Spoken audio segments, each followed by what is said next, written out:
Olá, seja mais uma vez muito bem-vindo ao nosso canal Reflete. Vamos mais uma vez refletir brevemente sobre a palavra de Deus no Evangelho do dia. Hoje é domingo, o 24º domingo do tempo comum, e o nosso Evangelho é de Mateus, capítulo 18, versículos do 21 ao 35. Sem dúvida nenhuma que este é um Evangelho que pode ser já bastante conhecido de todos nós. Neste Evangelho, Pedro pergunta a Jesus a respeito de quantas vezes deveria ser perdoada uma pessoa. 7 vezes? Pergunta Pedro.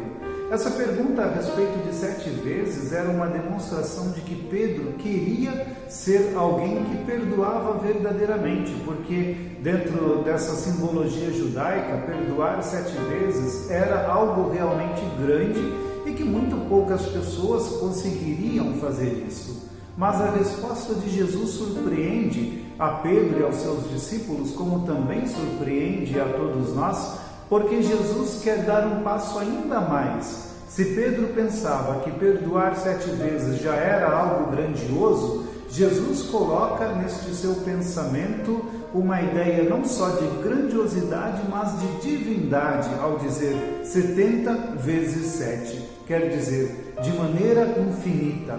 O perdão não pode ser contado, o perdão não pode ser limitado, o perdão não pode ser algo que nós tomamos a partir da nossa mentalidade para poder decidir quando ou quantas vezes alguém pode receber esta graça. Para poder explicar isso de uma maneira muito melhor e explicando assim a ação de Deus, Jesus conta uma parábola sobre um rei que possuía um de seus servos, que este servo lhe devia uma quantidade enorme, uma grande fortuna. E diante do pedido suplicante de misericórdia para que ele não fosse vendido, escravizado, para que a sua família não sofresse, então este rei misericordiosamente lhe perdoa toda a sua dívida. Ao contrário disso, esta mesma pessoa que havia sido perdoada de uma dívida enorme, de uma grande fortuna, não é capaz de fazer o mesmo. E a uma pessoa que lhe devia uma quantidade irrisória, chama, manda prender e lhe oferece toda a sorte de castigos e de maus tratos, porque não soube ser misericordioso. E é interessante que quando este rei fica sabendo da atitude deste servo que havia sido perdoado e que depois não foi capaz de perdoar, e em proporções completamente distintas, em proporções que não poderiam ser comparadas, o quanto de misericórdia ele recebeu e o quanto mal este homem foi, então este rei manda chamá-lo novamente e lhe coloca novamente dentro do seu primeiro juízo, que era de torturar-lhe, de jogar-lhe na cadeia até que ele pagasse toda a sua dívida. E pergunta a ele: se eu fui bom e misericordioso para você, lhe perdoando a sua dívida, por que você não foi capaz de fazer o mesmo?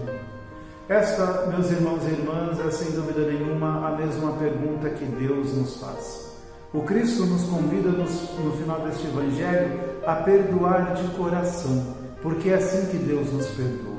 Se Deus nos perdoa infinitas vezes, por que também nós não somos capazes de lançar mão do nosso orgulho para também perdoar o outro? Nós temos que entender que é perdoando que seremos perdoados, como nós mesmos rezamos ao rezar a oração do Pai Nosso. Peçamos ao Cristo que nos ajude, que nos ensine para que estejamos sempre no caminho do perdão e para que com Ele nós também aprendamos a ser misericordiosos, que saibamos romper em nosso coração os laços de tudo aquilo que nos aprisiona para não perdoarmos os outros, mas que o nosso coração seja livre, porque quando nós perdoamos, nós somos os primeiros a sermos curados. O perdão é libertador, não apenas para quem é perdoado, mas principalmente para aquele que perdoa. Por isso, peçamos ao Senhor Jesus a força e a graça do seu Espírito Santo para que Ele nos ajude e nos ensine a perdoar de coração. Que Deus nos abençoe.